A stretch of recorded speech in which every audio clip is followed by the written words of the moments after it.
ദൈവനാമത്തിന് പിന്നെയും മഹത്വമുണ്ടാകട്ടെ. ഒരാഴ്ച കൂടെ ദൈവസന്നിധിയിൽ നമുക്ക് വചന പഠനത്തിനായിട്ട് കടന്നു വരുവാൻ ഇത്രയും പേർക്ക് കർത്താവ് ആരോഗ്യവും സാവകാശവും നൽകിയതിനായിട്ട് നന്ദിയോടെ ദൈവനാമത്തെ മഹത്വപ്പെടുത്തുന്നു.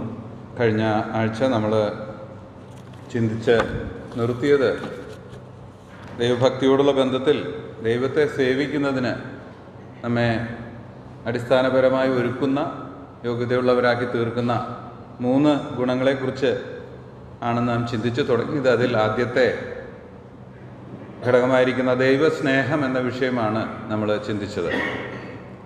ദൈവസ്നേഹം എന്നുള്ളത് അതിൻ്റെ പൂർണ്ണതയിൽ നാം മനസ്സിലാക്കണം.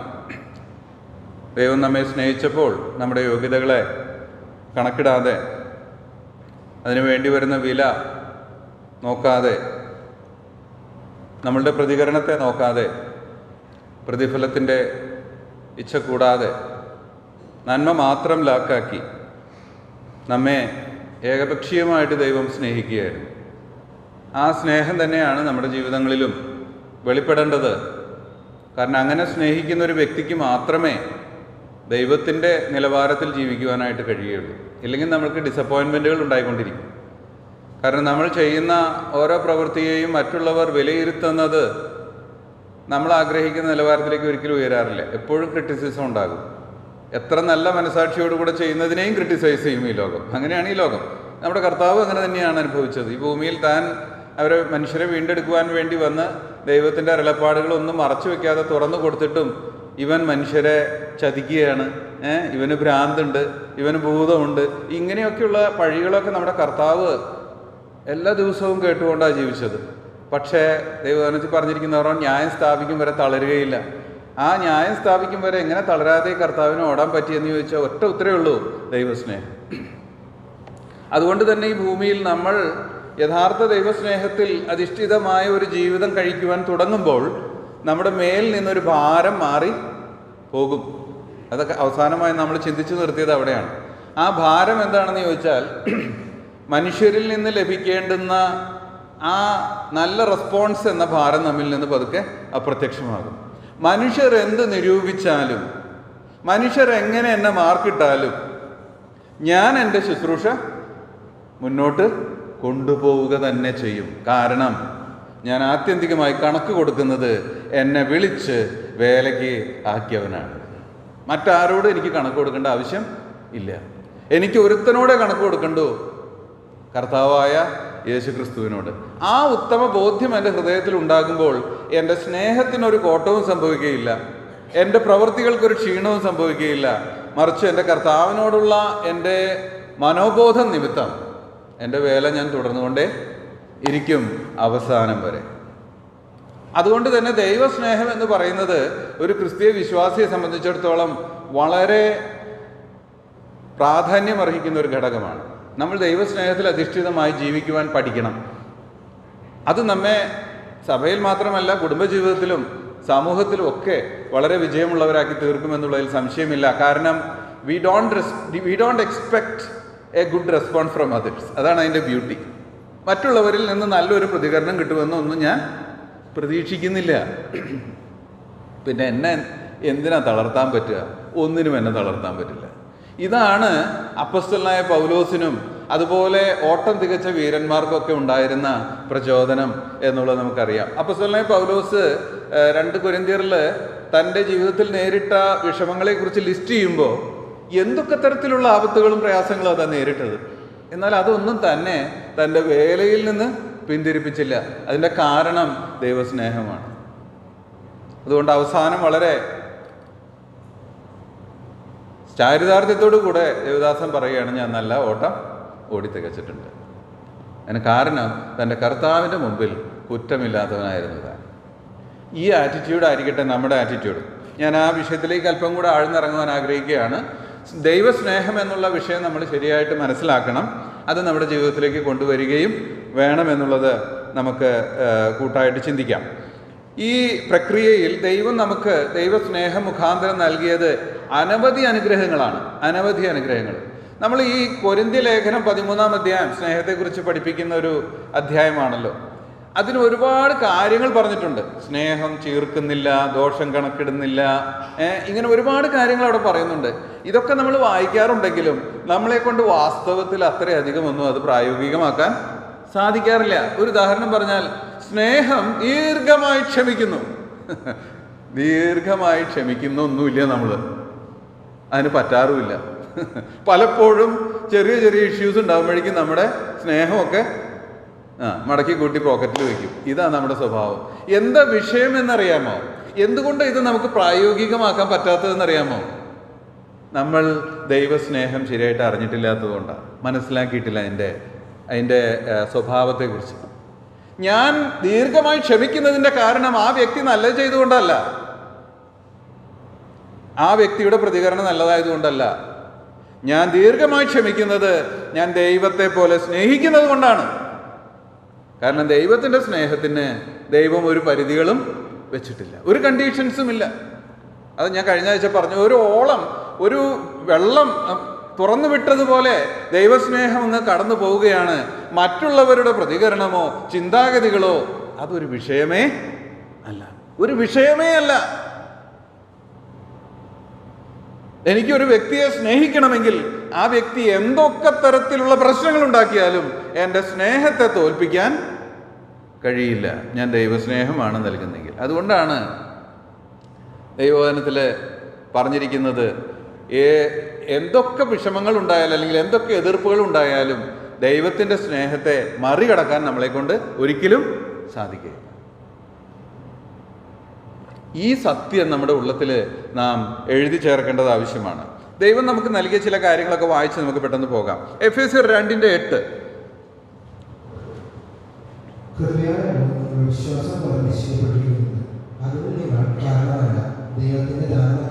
ഒന്നാമത് നമുക്ക് ലഭിച്ചത് ദൈവസ്നേഹത്താൽ കൃപയാണ്. കൃപ എന്ന് പറഞ്ഞാൽ എന്താണെന്ന് നമുക്കറിയാം. അർഹിക്കാത്ത ബെനിഫിറ്റ്, അർഹിക്കാത്ത നന്മ നൽകുന്നതിനെയാണ് കൃപ എന്ന് വിളിക്കുന്നത്. നമുക്ക് അർഹിക്കുന്നതല്ല അത്, പക്ഷെ അത് ദൈവം നൽകുകയാണ്. എങ്ങനെ ദൈവത്തിന് നൽകാൻ പറ്റി? സ്നേഹമാണ് അതിൻ്റെ കാരണം. ഒരിക്കലും ദൈവത്തിൻ്റെ കൃപ കൂടാതെ നമുക്ക് രക്ഷിക്കപ്പെടുവാൻ കഴിയുമായിരുന്നില്ല. എന്നാൽ ദൈവം ഒന്നാമത് നമുക്ക് നൽകിയത് കൃപയാണ്. നമ്മൾക്ക് സ്വാഭാവികമായി ചെയ്യാൻ കഴിയാത്തത് ദൈവം കൃപയാലെ സാധ്യമാക്കി തീർത്തു.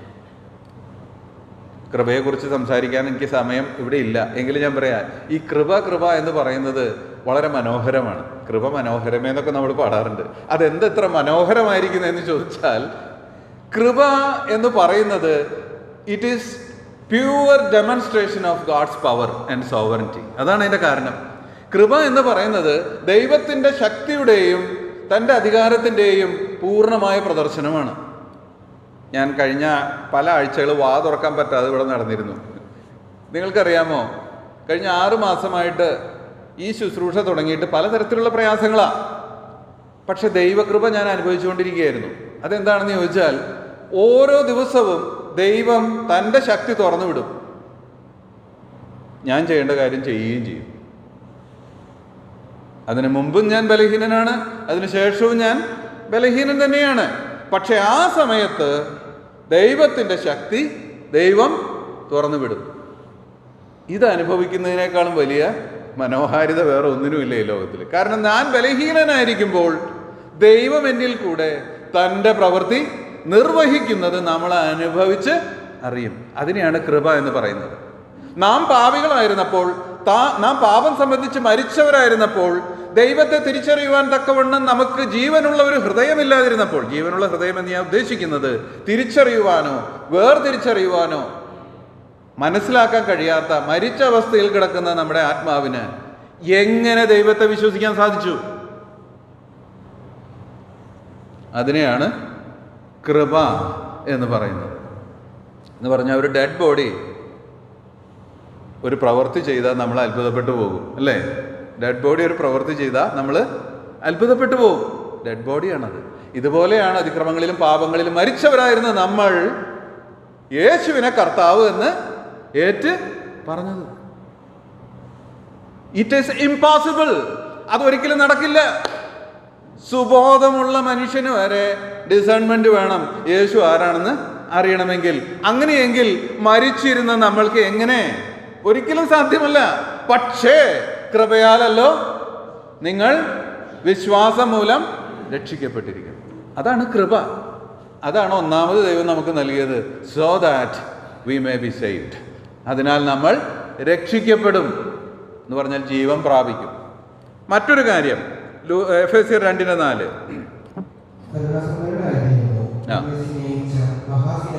കരുണാസമ്പന്നനായ ദൈവമോ നമ്മെ സ്നേഹിച്ച മഹാസ്നേഹം. മഹാസ്നേഹത്തിന്റെ പ്രതിഫലനം എന്തായിരുന്നു? നമ്മുടെ മേൽ ദൈവം കരുണ ചൊരിഞ്ഞു. മർസി. കരുണ ആർക്കാണ് നൽകുന്നത്? കരുണ നൽകുന്നത് ശിക്ഷ ലഭിക്കേണ്ടവർക്ക്, ശിക്ഷാർഹർക്ക്. ശിക്ഷ കിട്ടേണ്ടതായിരുന്നു നമുക്ക്. പക്ഷേ താൻ നമ്മെ സ്നേഹിച്ചപ്പോൾ എന്തു ചെയ്തു? കരുണ നൽകി, കൃപ നൽകി. So that we may be saved. ഇപ്പോ മേഴ്സി നൽകി. So that we may be spared. മനസ്സിലായല്ലോ? ശിക്ഷയിൽ നിന്ന് വിടുതൽ പ്രാപിക്കുവാനായിട്ട് ഇടയായി. എഫെസ്യർ 4:32.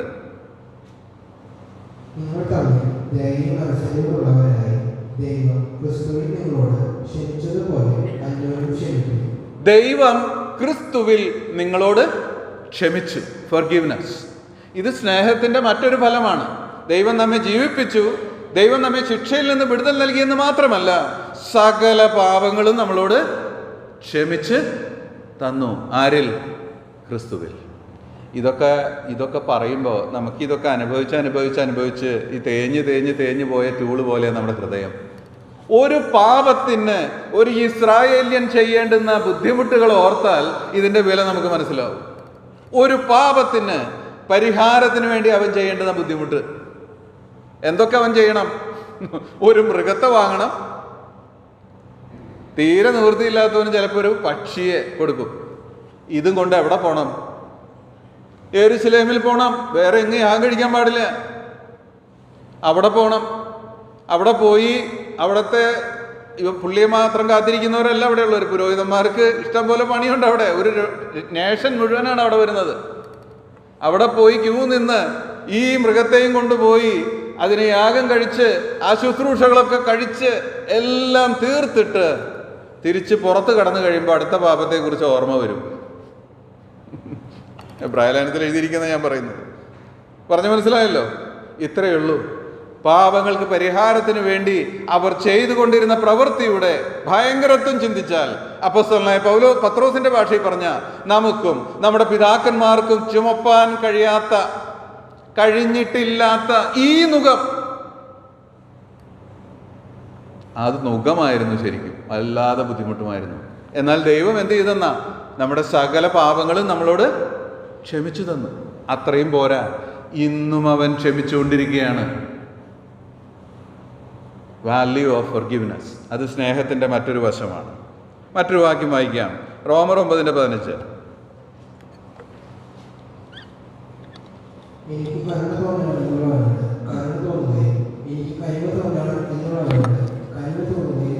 മതി. കനിവ്, കരുണ. ഇവിടെ കനിവ് എന്ന് പറഞ്ഞിരിക്കുന്ന വാക്ക് കമ്പാഷൻ എന്നുള്ളതാണ്. എനിക്ക് കമ്പാഷൻ തോന്നുന്നവരോട്. എല്ലാവരോടും ദൈവം അത് ചെയ്യുന്നില്ല. എന്നാൽ തനിക്ക് തോന്നി നമ്മളോട് കമ്പാഷൻ കാണിക്കുവാൻ, കനിവ് കാണിക്കുവാൻ. കാരണം അറബി ഭാഷയിൽ പറയും മിസ്കിൻ, ദരിദ്രൻ, ഒന്നിനും വകയില്ലാത്തവനായവൻ. അതുപോലെ ദൈവം നമ്മളോട് ഇടപെട്ടു. ഇവരുടെ ജീവകാലം മുഴുവൻ ഇവർ അധ്വാനിച്ചാൽ ഇവരുടെ പാപങ്ങൾക്ക് ഒരെണ്ണത്തിന് പോലും പരിഹാരമുണ്ടാക്കാൻ ഇവരെ കൊണ്ട് കഴിയുകയില്ല. അതറിഞ്ഞ ദൈവം നമ്മളോട് മനസ്സലിവ് കാണിച്ചു, കനിവ് കാണിച്ചു, കമ്പാഷൻ. മറ്റൊരു വാക്യം വായിക്കാം. തീത്തോസ് 3:4.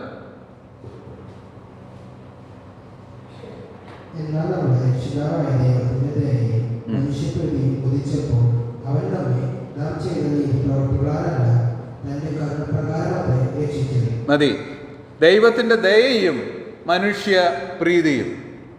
ദയയും മനുഷ്യപ്രീതിയും. നമ്മുടെ മേൽ ദൈവത്തിൻ്റെ ദയ ലഭിക്കാനായിട്ട്, ദയ ആർക്കാ കൊടുക്കുന്നത്?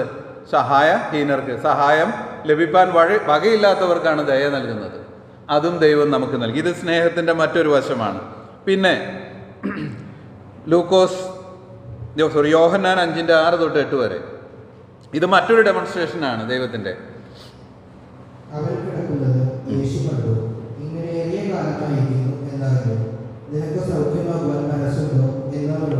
മതി, അവിടെ നിർത്തിക്കൊള്ളൂ. ഇത് നമുക്കറിയാം. 38 വർഷമായിട്ട് ഒരു കുളത്തിൻ്റെ വക്കിൽ കിടക്കുന്ന ഒരു മനുഷ്യൻ. നിങ്ങൾ ആ മനുഷ്യൻ്റെ ചേതോവികാരം, ഞാൻ പലപ്പോഴും ഈ മനുഷ്യനെ കുറിച്ച് ചിന്തിക്കുമ്പോൾ ഇദ്ദേഹത്തെക്കുറിച്ച് എനിക്ക് വളരെ അത്ഭുതം തോന്നും. 38 വർഷമായി ഈ മനുഷ്യൻ അവിടെ കിടക്കുന്നു. ഓരോ ദിവസവും ഇങ്ങനെ നോക്കിക്കിടക്കുക വെള്ളത്തിൽ, വെള്ളം ഇളകുന്നുണ്ടോ. വെള്ളം ഇളകുമ്പോൾ എല്ലാ രോഗികളും കൂടെ ഇടിച്ചു പൊളിച്ച് അതിനകത്തേക്ക് ചാടാൻ റെഡിയായിട്ട് പോവുകയാണ്. ഈ മനുഷ്യൻ എങ്ങനെയെങ്കിലും നീങ്ങി നിരങ്ങി വരുമ്പോഴേക്കും ഒരാൾ ഇറങ്ങിയിരിക്കും. 38 വർഷം. നിങ്ങളൊന്ന് ചിന്തിച്ചു നോക്കണം ഈ മനുഷ്യനെ കുറിച്ച്. ഒരാൾക്കും ഈ മനുഷ്യനോട് ഒരു ദയയും തോന്നിയിട്ടില്ല. കർത്താവ് ഈ മനുഷ്യനെ കണ്ടിട്ട് ചോദിക്കുന്ന ചോദ്യം, നിനക്ക് സൗഖ്യമാകുവാൻ മനസ്സുണ്ടോ?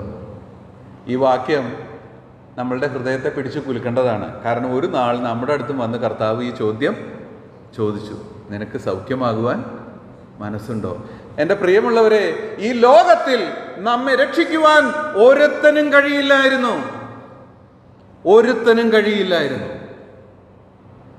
എന്നാൽ നമ്മളോട് അടുത്ത് വന്ന് ഹൃദ്യമായി നമ്മളോട് സംസാരിച്ച ഒരു രക്ഷകൻ. അതിന് കാരണമുണ്ട്, മനുഷ്യപ്രീതി. ദൈവം നമ്മെ സ്നേഹിച്ചു. നിനക്ക് സൗഖ്യമാകാൻ മനസ്സുണ്ടോ? എന്നിട്ട് കർത്താവ് പറഞ്ഞു, എന്താ, നീ ഇനി കുളത്തിലിറങ്ങിക്കോന്നല്ല പറഞ്ഞേ, നീ എഴുന്നേറ്റ് പൊക്കോ. ഇതായിരുന്നു ദൈവം നമുക്ക് നൽകിയ പരിഗണന. തള്ളിക്കളഞ്ഞവർക്ക് ദൈവം പരിഗണന നൽകി. നമ്മെ രക്ഷിക്കാൻ ആരും ഉണ്ടായിരുന്നില്ല. നമ്മൾ പ്രകൃതിയാൽ ജാതികളായിരുന്നു. ജാതികളെ അന്വേഷിച്ച് വരുവാൻ ആരും ഉണ്ടായിരുന്നില്ല. ആരും. ജാതികൾക്ക് ആകെ കൂടെ ഉണ്ടായിരുന്നത് കുറേ വിഗ്രഹങ്ങളും കുറേ ആഭിചാരവും ദോഷങ്ങളും മാത്രമാണ്. നമ്മുടെ ചരിത്രം അതാണ്.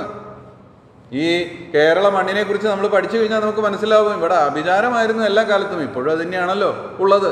ഭൂതങ്ങളെ സേവിക്കുകയും ദൈവമല്ലാത്തവയ്ക്ക് ബലി കഴിക്കുകയും ചെയ്യുന്ന ഒരു സംസ്കാരമാണ് ഈ സംസ്കാരം. ഇതിന് മധ്യ ആരും വന്നിട്ടില്ല നമ്മെ തേടി. എന്നാൽ നമ്മെ തേടി വന്ന ഒരു രക്ഷകൻ ഉണ്ട്. അവൻ നമ്മെ പരിഗണിച്ചു.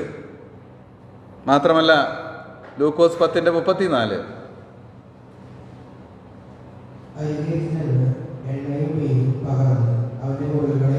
അത് മതി, നമുക്കറിയാം ഇതിൻ്റെ പശ്ചാത്തലവും. നല്ല ശമര്യക്കാരൻ അവൻ എന്ത് ചെയ്തു? അവൻ്റെ അരികിൽ പോയി ആ രക്തം വാർന്നൊലിക്കുന്ന അവനോട് അറപ്പൊന്നും തോന്നിയില്ല. അവന് ആ മുറിവുകളെയൊക്കെ അവൻ കെട്ടി.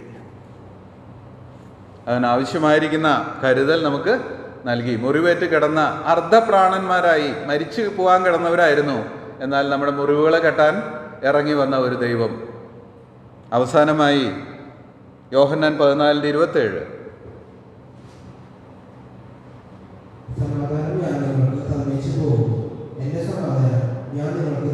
മതി, സമാധാനം ഞാൻ നിങ്ങൾക്ക് തന്നിട്ട് പോകുന്നു. ഞാൻ എൻ്റെ നിങ്ങൾക്ക് തരുന്നു. എൻ്റെ സമാധാനം. കർത്താവിൻ്റെ സമാധാനമാണ് നമുക്ക് നൽകിയത്.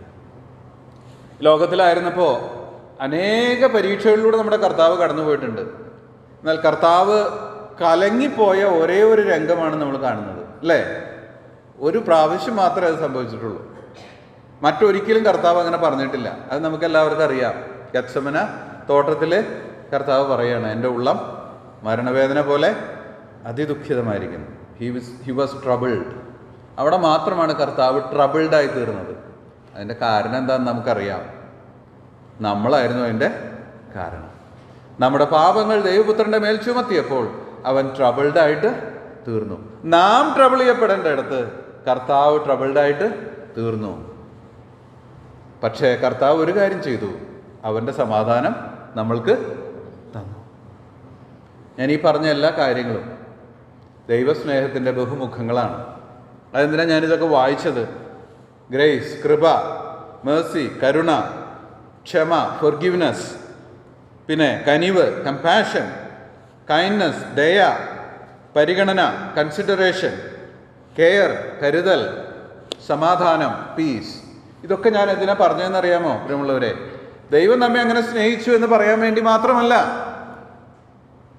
ദൈവസ്നേഹം നമ്മൾ പ്രാക്ടീസ് ചെയ്യുമ്പോൾ ഇത് നാം മറ്റുള്ളവർക്ക് കൊടുക്കുവാനും കൂടെ കടപ്പെട്ടവരാണ്. മറ്റുള്ളവരോട് നാം കൃപ കാണിക്കണം, മറ്റുള്ളവരോട് നാം കരുണ കാണിക്കണം, മറ്റുള്ളവരോട് നാം ക്ഷമിക്കണം.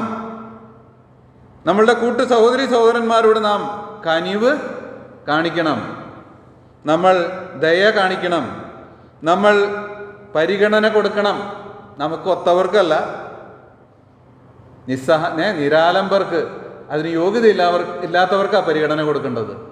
അതുപോലെ നാം മറ്റുള്ളവരെ കരുതുന്നവരും സമാധാനം നൽകുന്നവരും ആയിരിക്കണം. കാരണം ഇതൊക്കെ നാം സൗജന്യമായി ദൈവത്തിൽ നിന്ന് പ്രാപിച്ചതാ. കാരണം ദൈവം നമ്മെ സ്നേഹിച്ചു. ഇതൊക്കെ ദൈവസ്നേഹത്തിൻ്റെ ബഹുമുഖങ്ങളാണ്. ഇതൊക്കെ നമ്മൾ സൗജന്യമായി അനുഭവിച്ചതാണ്.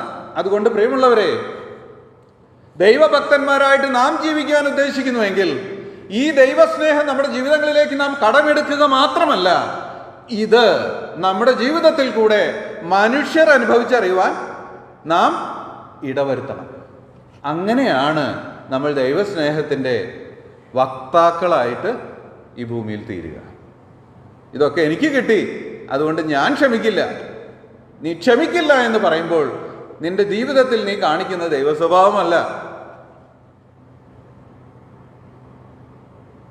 നമ്മൾ കാഠിന്യമാണ് കാണിക്കുന്നത്, ദൈവത്തിൽ നിന്നുള്ള അനുഭവമല്ല. ദൈവസ്നേഹം ക്ഷമിക്കുന്നു. അതാണ് കൊരിന്ത്യർ ലേഖനത്തിൽ പറയുന്നത്, സ്നേഹം ദീർഘമായി ക്ഷമിക്കുന്നു, ദോഷം കണക്കിടുന്നില്ല. അതിൻ്റെ അർത്ഥം അതാണ്. ദൈവസ്നേഹത്തിൻ്റെ ദിവ്യ സ്വഭാവത്തെയാണ് 1 കൊരിന്ത്യർ 13-ാം അധ്യായം വിശദീകരിക്കുന്നത്. നിങ്ങൾ സൗകര്യം പോലെ ആ ഭാഗം എടുത്തൊന്ന് ധ്യാനിക്കുക. ദൈവസ്നേഹം നമ്മളിൽ കടന്നു വരുമ്പോൾ നമ്മൾ ലുബ്ധന്മാരല്ല സ്നേഹം എന്ന വിഷയത്തിൽ, പിന്നെയോ നിർബാധം അത് നൽകുന്നവരായിരിക്കും. Whatever may be the reason, എന്തൊക്കെ കാരണമുണ്ടെങ്കിലും സ്നേഹിക്കുന്നതിന് അതൊന്നും തടസ്സമല്ല. പലപ്പോഴും സഭകളിൽ ഭിന്നതകൾ ഉണ്ടാകുന്നതും തടസ്സങ്ങൾ ഉണ്ടാകുന്നതും, എന്തിനേറെ കുടുംബങ്ങളിൽ പോലും വഴക്കുകളും പ്രശ്നങ്ങളും ഉണ്ടാകുന്നത് എന്തുകൊണ്ടാണെന്ന് അറിയാമോ? ദൈവസ്നേഹം ഇല്ലാത്തതുകൊണ്ടാണ്. കാരണം സ്നേഹത്തിന് ക്ഷമിക്കാൻ പറ്റാത്ത ഒരു കാര്യവും ഇല്ല, ഒരു കാര്യവുമില്ല. ആദാമിനെ കുറിച്ച് ദൈവം പറഞ്ഞിരിക്കുന്നത് അവൻ വിശ്വാസപാതകം ചെയ്തു എന്നാണ്. ദൈവം ഒരു ട്രസ്റ്റ് നൽകിയിട്ടുണ്ടായിരുന്നു ആദാമിന്. എന്തായിരുന്നു ആ ട്രസ്റ്റ്? ദൈവം ഉണ്ടാക്കിയ മനുഷ്യൻ തൻ്റെ സാദൃശ്യത്തിലും സ്വരൂപത്തിലുമുള്ളവൻ, ദൈവമുണ്ടാക്കിയ തോട്ടം നീ അതിനെ ഒന്ന് കാക്കണം. എന്നാൽ ആദാം എന്ത് ചെയ്തു? ദൈവത്തെക്കാളും സൃഷ്ടിയായ പിശാചിനെ വിശ്വസിച്ചു, അനുസരിച്ചു. വിശ്വാസപാതകം താൻ ചെയ്തു. എന്നാൽ ദൈവം എന്ത് ചെയ്തു? എന്നാൽ ശരി, ഇവനൊരു പാഠം പഠിപ്പിച്ചേക്കാം. അങ്ങനെയാണോ? അല്ല. ദൈവം അവിടെ പറഞ്ഞത്, എൻ്റെ വിശുദ്ധ സന്നിധിയിൽ ഇനി നിൽക്കാൻ നിന്നെ കൊണ്ട് കഴിയുകയില്ല, നീ പുറത്തു പോകണം. പക്ഷേ സ്ത്രീയുടെ സന്തതി വരും. അപ്പോഴും സ്നേഹിച്ച, ഞാൻ വിചാരിക്കുക ആദാം പാപം ചെയ്തപ്പോൾ ദൈവത്തിനുണ്ടായ ദുഃഖം എത്ര വലിയതായിരിക്കും. അപ്പോൾ ദൈവത്തിനത് അറിയാമായിരുന്നല്ലോ. ദൈവത്തിന് അറിയാമായിരുന്നു എന്നുള്ളതല്ല അവിടുത്തെ വിഷയം.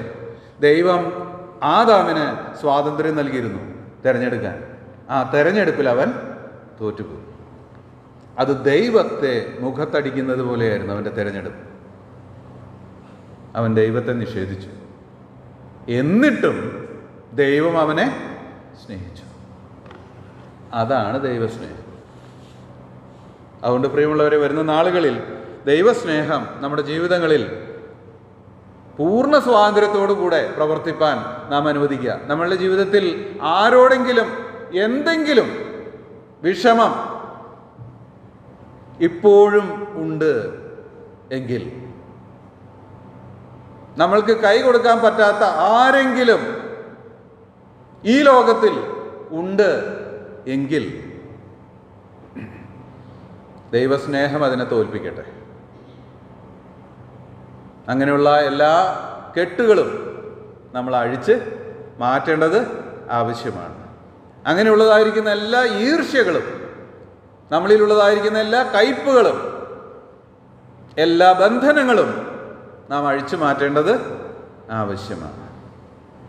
അങ്ങനെയെങ്കിൽ മാത്രമേ ദൈവസ്നേഹത്തിന് നമ്മിൽ സ്വാതന്ത്ര്യത്തോടെ പ്രവർത്തിക്കാൻ കഴിയുകയുള്ളൂ. അങ്ങനെയെങ്കിൽ മാത്രമേ ദൈവത്തിൻ്റെ ഭക്തനായിരിക്കാൻ നമ്മളെ കൊണ്ട് കഴിയുകയുള്ളൂ. കാരണം ദൈവ സ്വഭാവം നമ്മളിൽ വരണമെങ്കിൽ ഇതുണ്ടായേ മതിയാകുകയുള്ളൂ. 2 വാക്യങ്ങളും കൂടെ വായിച്ചിട്ട് ഈ ദൈവസ്നേഹം എന്ന വിഷയം നമുക്ക് കടന്നു പോകാം. മത്തായി 22-ന്റെ 37 തൊട്ട് 40 വരെയുള്ള ഭാഗം നമുക്ക് വളരെ പരിചിതമാണ്.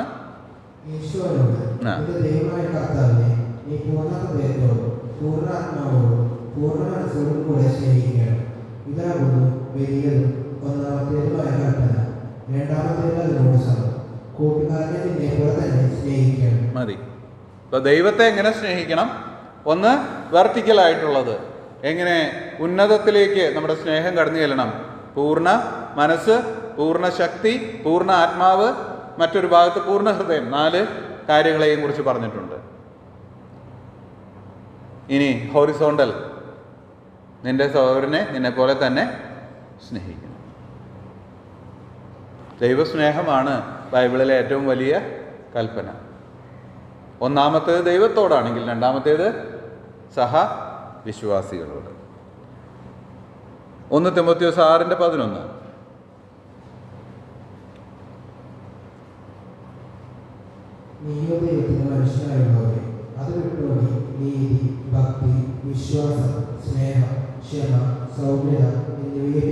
പിന്തുടരുക. നീയോ ദൈവത്തിൻ്റെ മനുഷ്യനായുള്ളവേ പിന്തുടരുക. അതെന്താ അങ്ങനെ പറഞ്ഞിരിക്കുന്നത്? പിന്തുടരുക എന്ന് പറയാനുള്ള കാരണം അത് നമ്മൾ മനഃപൂർവ്വം ചെയ്യണം. എന്താ നമ്മളിലുള്ള എതിർപ്പ് അല്ലെങ്കിൽ എതിരാളി എന്ന് ചോദിച്ചാൽ, പാപം നമ്മുടെ ഈ ശരീരത്തിൽ ഉണ്ട്. ഈ പാപം നമ്മെ ദൈവസ്നേഹം പൂർണ്ണമായി എക്സർസൈസ് ചെയ്യുന്നതിന് തടസ്സം എപ്പോഴും നിൽക്കും. മനസ്സിലായല്ലോ? നമ്മളെ പഴയ ചിന്തകളിലേക്ക് പിന്നെയും കടത്തിവിടും. എന്നാലും അവൻ അങ്ങനെ പറഞ്ഞല്ലോ, അവൻ ഇങ്ങനെ ചെയ്തല്ലോ. പക്ഷേ ഇത് പാപമാണ്. ഇതെന്ന് ഇങ്ങനെ റീസൈക്കിൾ ചെയ്തുകൊണ്ടിരിക്കാൻ കാരണം അതിനെ നാം മനഃപൂർവ്വം തോൽപ്പിക്കണം, പിന്തുടരണം. ഒരു നിശ്ചയം നമ്മുടെ ഹൃദയത്തിലുണ്ടായിരിക്കട്ടെ, എന്തൊക്കെ തന്നെയാണെങ്കിലും ദൈവസ്നേഹം ഞാൻ പ്രാക്ടീസ് ചെയ്യും. അത് കുടുംബത്തിൽ ആരംഭിക്കുക.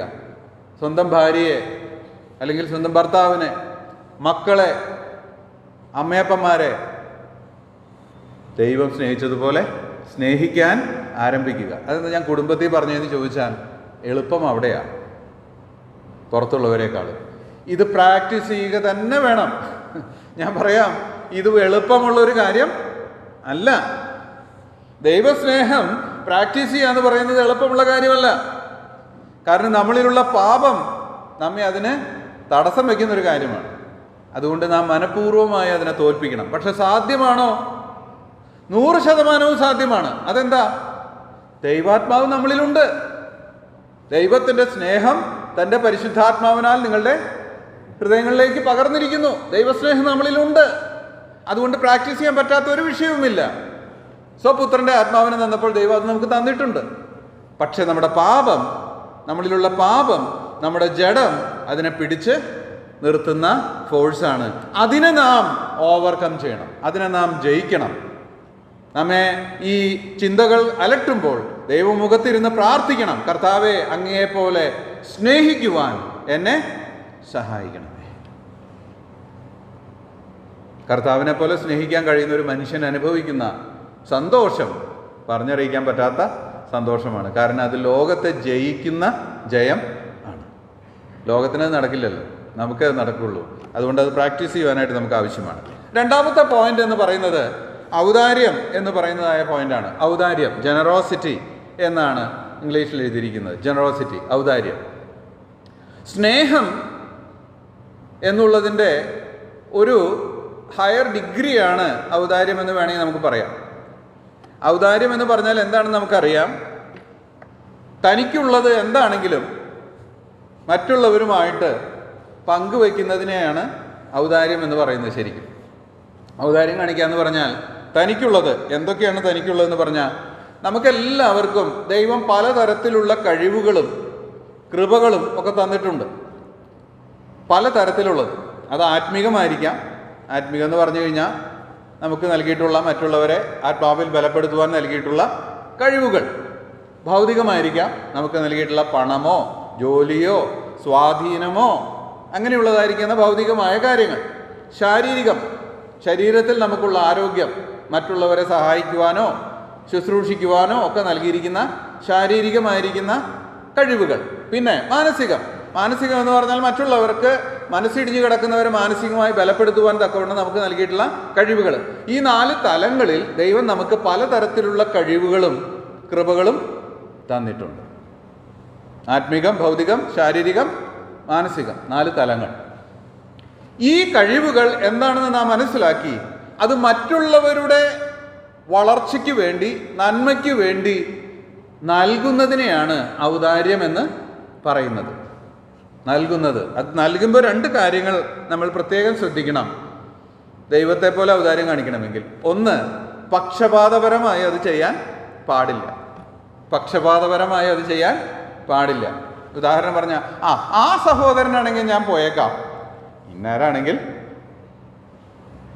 അത് ദൈവസ്നേഹം അല്ല, അത് ദൈവം കാണിക്കുന്ന ഔദാര്യം അല്ല. കാരണം ദൈവം തൻ്റെ സൂര്യനെ ദുഷ്ടന്റെ മേലും നീതിമാന്റെ മേലും ഉദിപ്പിക്കുന്നുണ്ട്. ദൈവം തൻ്റെ മഴയെ ദുഷ്ടനും നീതിമാനും കൊടുക്കുന്നുണ്ട്. ദൈവം ഔദാര്യം കാണിക്കുമ്പോൾ ചിലർക്ക് കൊടുക്കും, ചിലർക്ക് കൊടുക്കില്ല എന്ന് ഇല്ല. അത് ദൈവത്തിൻ്റെ സ്വഭാവ അല്ലേ? നമ്മൾക്ക് മാത്രമാണോ മക്കൾ ജനിക്കുന്നത്? അല്ല. ആരോഗ്യമുള്ള നല്ല മക്കൾ ദൈവത്തെ വിശ്വസിക്കാത്തവർക്കുണ്ട് അല്ലേ? ദൈവം ഇല്ല എന്ന് വിശ്വസിക്കുന്ന നിരീശ്വരനും മക്കളെയൊക്കെ ദൈവം കൊടുക്കുന്നുണ്ട്. അതെന്താ ദൈവമേ നീ അങ്ങനെ ചെയ്യുന്നേ? ദൈവം അങ്ങനെയാണ്. ദൈവം ഒരിക്കലും ഇക്കാര്യത്തിൽ പക്ഷപാതം കാണിക്കുന്നില്ല, അവൻ ഔദാര്യം കാണിക്കുന്നതാണ്. അവർ കന്നുകാലീനെ വളർത്തിയാലും അതിനും കുട്ടി ഉണ്ടാവും, പാലും ഉണ്ടാവും, അവനത് വിറ്റ് കച്ചവടം നടത്തും. നമ്മൾക്കും അത് കിട്ടുന്നുണ്ട്. ദൈവത്തിന് ഇക്കാര്യത്തിൽ യാതൊരു വ്യത്യാസവും ഇല്ല. ഞാൻ പറയുന്നത്, നാം ഔദാര്യം കാണിക്കുമ്പോൾ പക്ഷപാതപരം ആയിരിക്കരുത്. അത് ഞാൻ പറയുന്നത് പ്രത്യേകം ശ്രദ്ധിക്കുക. യാക്കോബിന്റെ ലേഖനത്തിൽ പ്രത്യേകം അത് പറഞ്ഞിട്ടുണ്ട്. മുഖപക്ഷം കാണിക്കരുത്, അത് പാപമാണ് മുഖപക്ഷം കാണിക്കുന്നത്. ബലഹീനനോ ബലവാനോ ബുദ്ധിമാനോ ബുദ്ധിയില്ലാത്തവനോ ആരുമായിക്കൊള്ളട്ടെ, നമ്മൾ സ്നേഹിക്കുമ്പോൾ, നാം ഔദാര്യം കാണിക്കുമ്പോൾ പക്ഷപാതമില്ലാതെ അത് ചെയ്യാൻ സൂക്ഷിക്കണം. 2-ാമത്തെ കാര്യം, റിഗ്രറ്റ് ഉണ്ടാകരുത്. റിഗ്രറ്റ് എന്ന് പറഞ്ഞാൽ പറഞ്ഞു പോയല്ലോ എന്ന് തോന്നരുത്. പറഞ്ഞു പോയല്ലോ, ഇനി ചെയ്യാതിരിക്കാൻ പറ്റില്ല. റിഗ്രറ്റ് ഉണ്ടാകരുത്. ഒരിക്കൽ കൊടുക്കാമെന്ന് നാം വിചാരിച്ചാൽ അത് കൊടുത്തിരിക്കണം. അതിനെക്കുറിച്ച് പിന്നീട് നമുക്ക് ഒരിക്കലും വൈമനസ്യം ഉണ്ടാകരുത്. ദൈവത്തിൻ്റെ വചനത്തിൽ അതിനെക്കുറിച്ച് അനേക സ്ഥലത്ത് പറഞ്ഞിട്ടുണ്ട്. ദൈവത്തിൻ്റെ സന്നിധിയിൽ നീ തിടുക്കത്തിലൊന്നും പറയരുത്. നീ ദൈവത്തിന് നേരുന്നതൊക്കെ നിവർത്തിക്കണം. അങ്ങനെ എഴുതിയിട്ടുണ്ട്. നേർന്നത് നിവർത്തിക്കണം. നേർന്നത് പിന്നെ പിടിച്ചു വയ്ക്കാൻ പാടില്ല. ഏറ്റവും ടിപ്പിക്കൽ എക്സാമ്പിൾ, ഏറ്റവും വേദനാജനകമായ എക്സാമ്പിളാണ് യിഫ്താഹിൻ്റേത്. ആ 2 വാക്കുകളും ശലോമോൻ അത് എഴുതുമ്പോൾ ഞാൻ ഒരു പക്ഷേ ചിന്തിക്കുന്നത് യിഫ്താഹിനെ കുറിച്ച് ഓർത്തിട്ടായിരിക്കാം. എന്താ പറഞ്ഞിരിക്കുന്നത്? തിടുക്കത്തിൽ നീ ദൈവസന്നിധിയിൽ ഒരു വാക്ക് ഉച്ചരിക്കരുത്. യിഫ്താഹ് പറഞ്ഞു പോയി, എന്നെ എതിരേറ്റ് വരുന്നത്, ഞാൻ ജയിച്ചു വരുമ്പോൾ എതിരേറ്റ് വരുന്നത് എന്താണെങ്കിലും ഞാൻ നിനക്ക് ഹോമയാഗമായിട്ട് അർപ്പിക്കും. ഇതെൻ്റെ മകളായിരുന്നു വന്നത്. പക്ഷേ ആ വാക്ക് ആര് പാലിച്ചു? യിഫ്താഹ് പാലിച്ചു. നേർന്നത് നിവർത്തിച്ചു. പക്ഷേ പിന്നീട് തനിക്കൊരു റിഗ്രറ്റ് അവിടെ ഉണ്ടായില്ല. അത് ശ്രദ്ധിക്കണം. എന്തുകൊണ്ടാണ് അവൻ വിശ്വാസവീരനായി തീർന്നതെന്ന് ചോദിച്ചാൽ അതിൻ്റെ ഉത്തരം കഠിനമായ തെരഞ്ഞെടുപ്പായിരുന്നു. അത് വളരെ കാഠിന്യമേറിയ തെരഞ്ഞെടുപ്പ്. പക്ഷേ യിഫ്താഹ് ശകലം പോലും അതിൽ നിന്ന് മാറിയില്ല, വൈമനസ്യം ഉണ്ടായില്ല. താൻ പറഞ്ഞത് നിവർത്തിച്ചു. വൈമനസ്യമില്ലാതെ നാം കൊടുക്കണം. പാർഷ്യാലിറ്റി പാടില്ല, വൈമനസ്യം പാടില്ല. പിന്നെയോ തുറന്ന മനസ്സോടും ഹൃദയത്തോടും കൂടെ നാം നൽകണം. അതിനെയാണ് ഔദാര്യം എന്ന് പറയുന്നത്, ജനറോസിറ്റി. ആരും നിർബന്ധിക്കുന്നില്ല. ഞാൻ ചിലര് ചില തീരുമാനങ്ങൾ എടുത്തു കഴിഞ്ഞിട്ട് പിന്നീട് അതിൽ നിന്ന് പതുക്കെ പതുക്കെ പതുക്കെ പിന്മാറും. ഒരിക്കലും ചെയ്യരുത്. അങ്ങനെ ചെയ്യരുത്. ആരും നമ്മെ നിർബന്ധിക്കുന്നില്ല എന്തെങ്കിലും ചെയ്യാൻ. അത് നമ്മുടെ തീരുമാനമാണ്. തീരുമാനിച്ചു കഴിഞ്ഞിട്ട് പിന്നെ പിന്മാറരുത്. ദൈവത്തിൻ്റെ വചനം അത് വളരെ കൃത്യമായി പറഞ്ഞിട്ടുണ്ട്. എൻ്റെ നീതിമാൻ വിശ്വാസത്താൽ ജീവിക്കും, പിന്മാറുന്നു എങ്കിൽ എൻ്റെ ഉള്ളത്തിന് അവനിൽ പ്രസാദമില്ല.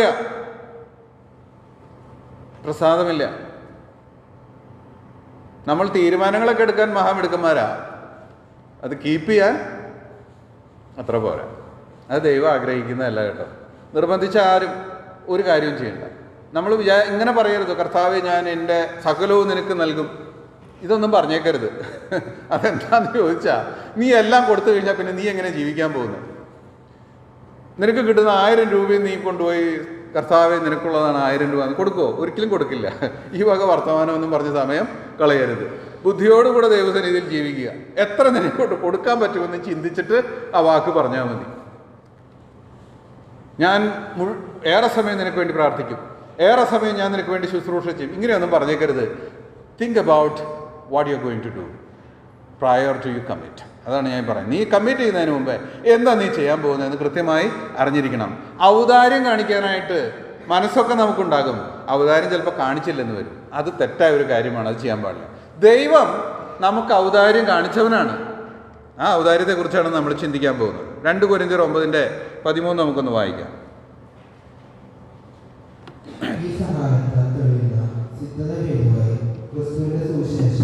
നിങ്ങൾ സ്വീകരിച്ച അനുസരണനിമിത്തവും അവരോടും എല്ലാവരോടും നിങ്ങൾ കാണിക്കുന്ന കൂട്ടായ്മയുടെ ഔദാര്യനിമിത്തവും അവർ ദൈവത്തെ മഹത്വപ്പെടുത്തും. 2 കൊരിന്ത്യർ 9:13 ഇതിൻ്റെ കോണ്ടെക്സ്റ്റ് നമുക്ക് നന്നായിട്ട് അറിയാം. ഞാൻ പറയേണ്ട ആവശ്യമില്ല. അതായത് യെരുശലേമിലുള്ള ദരിദ്രരായ വിശ്വാസികൾക്ക് വേണ്ടി ഒരു കൂട്ടായ്മ, ഒരു സാമ്പത്തിക കൂട്ടായ്മ എടുക്കാനായിട്ട് തീരുമാനിച്ചു. അതിൻ്റെ പശ്ചാത്തലത്തിലാണ് 2 കൊരിന്ത്യർ 8-9 ഒക്കെ എഴുതിയിരിക്കുന്നത്. അപ്പോൾ അവരുടെ സ്വഭാവത്തെക്കുറിച്ചാണ് അവിടെ എഴുതിയിരിക്കുന്നത്. എന്താണ്? നിങ്ങൾ കാണിക്കുന്ന ഔദാര്യം എന്ന് പറഞ്ഞാൽ അവർക്ക് ഉണ്ടായിരുന്ന സാമ്പത്തികമായ നന്മയിൽ നിന്ന് ഒരു നല്ല അംശം ഈ യെരുശലേമിലെ പാവപ്പെട്ടവരായ സഹോദരന്മാർക്ക് കൊടുക്കാൻ അവർ തീരുമാനിച്ചിരുന്നു. അവിടെ ശ്രദ്ധിക്കേണ്ട 1-2 വാക്കുകൾ ഞാൻ ഒന്ന് ഹൈലൈറ്റ് ചെയ്യാം. ഈ സഹായത്താൽ തെളിയുന്ന സിദ്ധത ഹേതുവായി, സിദ്ധത എന്ന് പറഞ്ഞാൽ കൊടുക്കുന്ന കാര്യത്തിൽ കൊരിന്ത്യ സഭ മോശമായ ഒരു സഭ ആയിരുന്നില്ലെന്ന് വേണം മനസ്സിലാക്കാൻ. എന്നാൽ ഇവരെക്കാളും മിടുക്കന്മാരുണ്ടായിരുന്നു എന്ന് അവിടെ തന്നെ എഴുതിയിട്ടുണ്ട്. അതാരാണ്? മക്കതോന്യ സഭകൾ. മക്കതോന്യ സഭകൾ ഇല്ലാഞ്ഞിട്ടും അരമുറുക്കിക്കൊണ്ട് സഹായം ചെയ്യുന്നവരായിരുന്നു. മനസ്സിലായല്ലോ? കൊരിന്ത്യർക്ക് ഉണ്ടായിരുന്നു. അപ്പോസ്തലനായ പൗലോസ് അവരെ ബലപ്പെടുത്തുകയാണ്. നിങ്ങൾക്ക് സിദ്ധതയുണ്ട്, ആ ഔദാര്യം നിങ്ങൾ കാണിക്കണം. ഇത് സാമ്പത്തിക കാര്യത്തിലുള്ള ബന്ധത്തിലാണ്. ഇത് ഭൗതികമായി നിങ്ങൾക്ക് നൽകിയിരിക്കുന്ന അനുഗ്രഹങ്ങളെക്കുറിച്ചാണ്. എന്നാൽ നമുക്ക് ഔദാര്യം കാണിക്കാൻ കഴിയുന്ന ധാരാളം മേഖലകൾ നമുക്ക് ഉണ്ട്. ആത്മിക തലത്തിലുണ്ട്, ഭൗതിക തലത്തിലുണ്ട്, ശാരീരികമായിട്ടുണ്ട്, മാനസികമായിട്ടുണ്ട്. ഇത് 4ഉം നമ്മൾ ഉപയോഗിക്കേണ്ടതാണ്. എന്നാൽ ദൈവം നമ്മളോട് കാണിച്ച ഔദാര്യം എന്ന് പറയുന്നത് ഗലാത്യർ 2:20 നമ്മൾ വായിക്കുന്നുണ്ട്.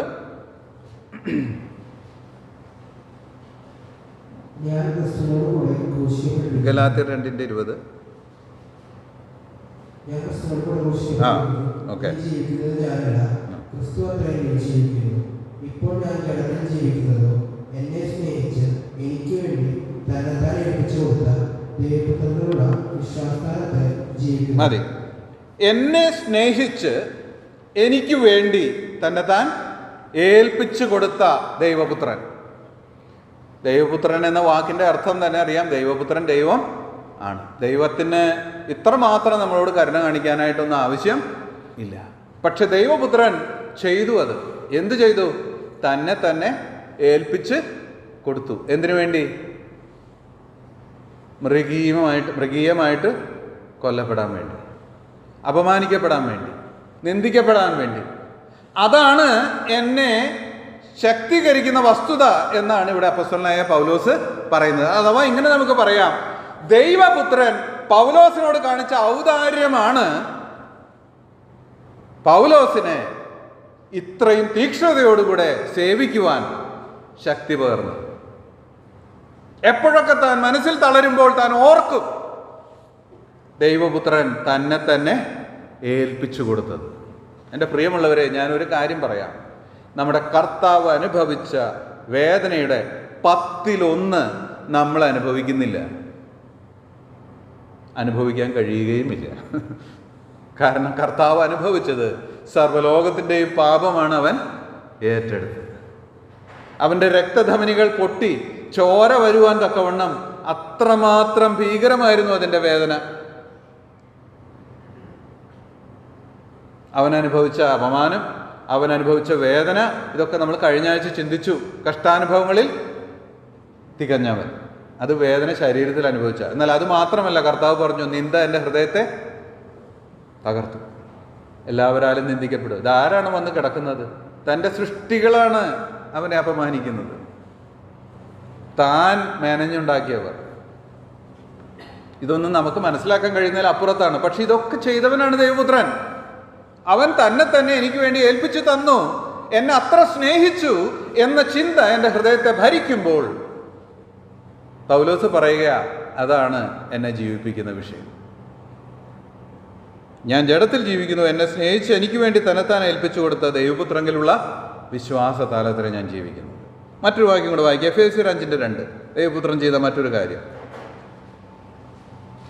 നിങ്ങളെ സ്നേഹിച്ച് നമുക്ക് വേണ്ടി തന്നെത്താൻ ദൈവത്തിന്റെ സൗരഭ്യവാസനയായ വഴിപാട് യാഗവുമായി അർപ്പിച്ചതുപോലെ സ്നേഹത്തിൽ നടന്നു. അതെ, ക്രിസ്തു നമ്മെ സ്നേഹിച്ചു, നമുക്ക് വേണ്ടി തന്നെത്താൻ ദൈവത്തിന് സൗരഭ്യവാസനയായ വഴിപാടും യാഗവുമായി അർപ്പിച്ചു. ഇവിടെയും കർത്താവിൻ്റെ ഔദാര്യത്തെ നമ്മൾ കാണുന്നുണ്ട്. കർത്താവ് നൽകിയപ്പോൾ നമ്മൾ 4 തലങ്ങളിൽ കൊടുക്കുന്നതിനെ കുറിച്ച് നമ്മൾ കണ്ടു. ഏതൊക്കെയാണ്? ആത്മികം, ഭൗതികം, ശാരീരികം, മാനസികം. ഇതൊന്നും ദൈവം നമ്മളോട് പറയുന്നില്ല 100% കൊടുക്കാൻ, നമുക്ക് ആവശ്യമുള്ളത് കൊടുക്കണ്ടേ. പക്ഷെ കർത്താവ് കൊടുത്തപ്പോഴോ, കർത്താവ് 100% തന്നു.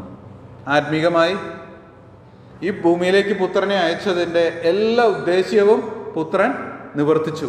അതിൻ്റെ അവസാനം കർത്താവ് പറയുന്ന സ്റ്റേറ്റ്മെൻറ്റ് എന്താണ്? പിതാവേ, നീ എനിക്ക് ചെയ്യുവാൻ തന്ന പ്രവൃത്തി ഞാൻ തികച്ചിരിക്കുന്നു 100%.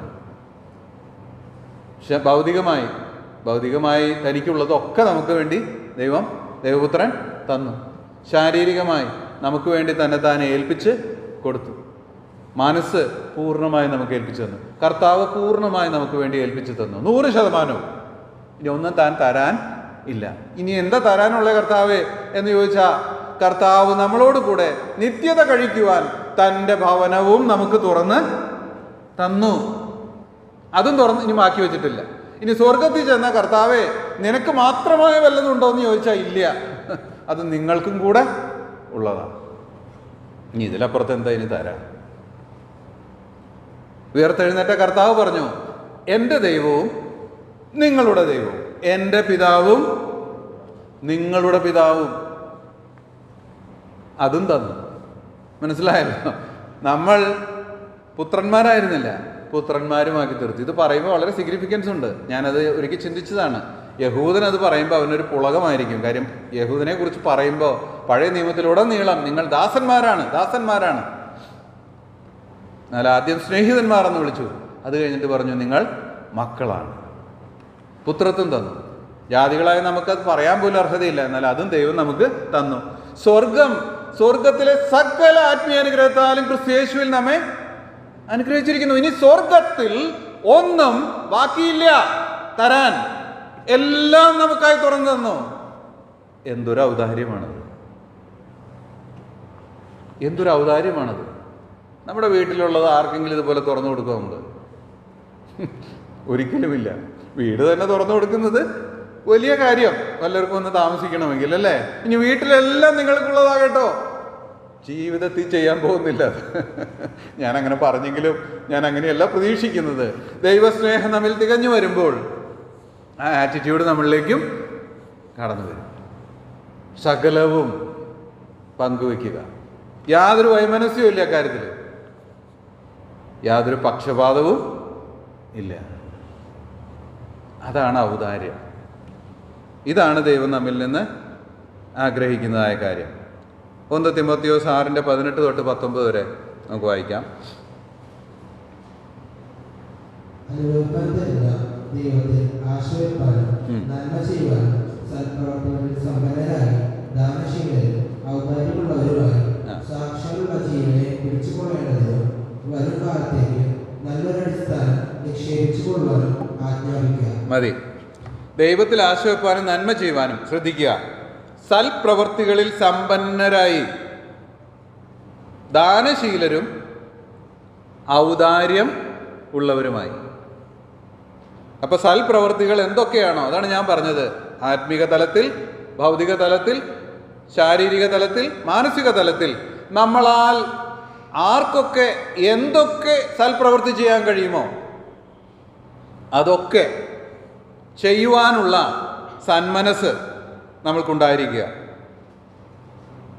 ദാനശീലരായിരിക്കുക, മാത്രമല്ല ഔദാര്യമുള്ളവരായിരിക്കുക. എന്നിട്ട് സാക്ഷാലുള്ള ജീവനെ പിടിച്ചുകൊള്ളേണ്ടതിന് വരും കാലത്തേക്ക് നല്ലൊരു അടിസ്ഥാനം നിക്ഷേപിച്ച് കൊള്ളുക. എന്തിനാ ഔദാര്യം കാണിക്കുന്നേ? ഔദാര്യം കാണിക്കുന്നതുകൊണ്ടൊരു ഉപകാരമുണ്ട്. എന്താണ്? വരും കാലത്തേക്ക് നല്ലൊരു നിക്ഷേപം ഉണ്ടായിരിക്കും. അതാണ് ഇവിടെ പറഞ്ഞിരിക്കുന്നത്. വരും കാലത്തേക്ക് നമ്മൾ പറഞ്ഞു, കഴിഞ്ഞ ആഴ്ചകളിൽ ഇതിൻ്റെ അടിസ്ഥാനം ഫൗണ്ടേഷൻ ഇട്ടപ്പോൾ നമ്മൾ പഠിച്ചു. നമ്മളൊരു വലിയ ഭാവി ലോകത്തെ ഭരിക്കാൻ വേണ്ടിയാണ് പോകുന്നത്. നമ്മുടെ കർത്താവിനോട് കൂടെ ലോകത്തെ റൺ ചെയ്യാനാണ് പോകുന്നത്. നമുക്ക് ഉത്തരവാദിത്തങ്ങളുണ്ട്. പക്ഷേ ആ ഉത്തരവാദിത്തങ്ങൾ നമ്മളുടേതാക്കി തീർക്കണമെങ്കിൽ ദൈവ സ്വഭാവം നമ്മളിൽ ഉണ്ടായിരിക്കണം. ഇന്ന് ഔദാര്യം കാണിക്കാൻ നമുക്ക് കഴിയുന്നില്ല എങ്കിൽ അവിടെ ചെന്ന് ഔദാര്യം കാണിക്കാനായിട്ടുള്ള യോഗ്യത നമുക്ക് ഉണ്ടാവുകയില്ല. അതെന്താ? ഇവിടെ വെച്ചത് ചെയ്യുന്നില്ല. പിശുക്കി പിടിച്ച് വെക്കുകയാണെങ്കിൽ അവിടെ ചെല്ലുമ്പോഴും ഈ പിശുക്കും പിടുത്തമൊക്കെ നമുക്ക് കിട്ടുന്ന ഉത്തരവാദിത്വത്തിൽ ഉണ്ടായിരിക്കും.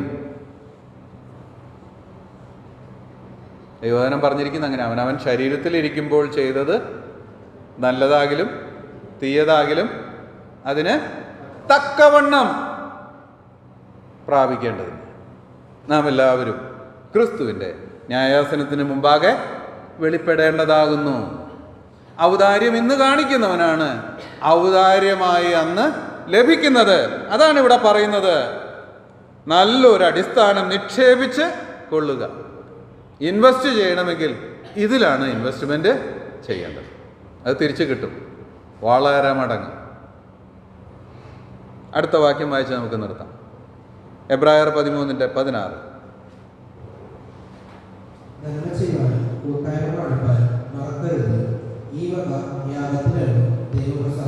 നന്മ ചെയ്യുവാനും കൂട്ടായ്മ കാണിപ്പാനും മറക്കരുത്. ഈ വകയാഗത്തിലല്ലോ ദൈവം പ്രസാദിക്കുന്നത്. ഔദാര്യം കാണിക്കാൻ നമുക്ക് ധാരാളം അവസരം ദൈവം തന്നിട്ടുണ്ട്. ധാരാളം. എങ്ങനെ നമ്മളത് ഉപയോഗിക്കുന്നു എന്നുള്ളതാണ് വിഷയം. പക്ഷേ ഒന്നാമത്തെ കാര്യം ഒന്നാമതാണ്. ദൈവസ്നേഹമില്ലാതെ ഔദാര്യം കാണിക്കുന്നതിൽ അർത്ഥമില്ല. ഔദാര്യം കാണിക്കുന്നവരുണ്ട് ഈ ലോകത്തിൽ. ചില ധനവാന്മാരായിരിക്കുന്ന മനുഷ്യന്മാർ കൊടുക്കുന്ന സംഖ്യ കേട്ട് കഴിഞ്ഞാൽ നമ്മൾ കണ്ണ് തള്ളിപ്പോകുന്നുണ്ട്. അത്ര വലിയ തുകയൊക്കെ അവർ കൊടുക്കുക. പക്ഷെ അവരത് കൊടുക്കുന്നത് പേരിനും പ്രശസ്തിക്കും ഒക്കെ വേണ്ടി ആണ്. ദൈവസ്നേഹം നമ്മളിലുണ്ടായിരിക്കണം എന്ത് ഔദാര്യം കാണിക്കുമ്പോഴും. ഇല്ലെങ്കിൽ എന്ത് പറ്റുമെന്ന് ചോദിച്ചാൽ നമ്മുടെ പ്രശസ്തിക്കും പേരിനുമായിട്ട് പരിണമിക്കും. അതൊരിക്കലും ദൈവം ആഗ്രഹിക്കുന്നില്ല. ആദ്യം ദൈവസ്നേഹം. ആ ദൈവസ്നേഹത്തിൽ നിന്നായിരിക്കണം നമ്മുടെ ഔദാര്യം വളരേണ്ടത്. ഞാൻ അതിന് ഇങ്ങനെ പറയാം, പാലാണ് ദൈവസ്നേഹമെങ്കിൽ അതിൻ്റെ പാടയാണ് ഔദാര്യം. മനസ്സിലായല്ലോ? ഔദാര്യമാണ് അതിനെ ക്രീമിയാക്കി തീർക്കുന്നത്. നമ്മളുടെ ഔദാര്യമാണ് ദൈവത്തിൻ്റെ നാമത്തെ അത്യന്തം മഹത്വപ്പെടുത്തുവാൻ ഇടയാക്കുന്നത്. അതായിരുന്നു മക്കദോന്യ സഭകൾക്ക് ഉണ്ടായിരുന്നത്. കൊടുക്കുവാനായിട്ട് അവർക്ക് മനസ്സുണ്ടായിരുന്നു. എന്നാൽ ബുദ്ധിമുട്ടിൻ്റെ മധ്യേ അവർ ചെയ്തത് അതൊരു ഔദാര്യമായിട്ട് ദൈവം കണക്കിലെടുക്കുകയാണ്. അതിനെ ദൈവം അനുഗ്രഹിക്കുകയാണ്. ഇങ്ങനെ തന്നെ നമ്മുടെ ജീവിതത്തിലായിരിക്കാൻ ദൈവം നമ്മെ സഹായിക്കട്ടെ. ദൈവനാമം എന്നുമെന്നും വാഴ്ത്തപ്പെടുമാറാകട്ടെ.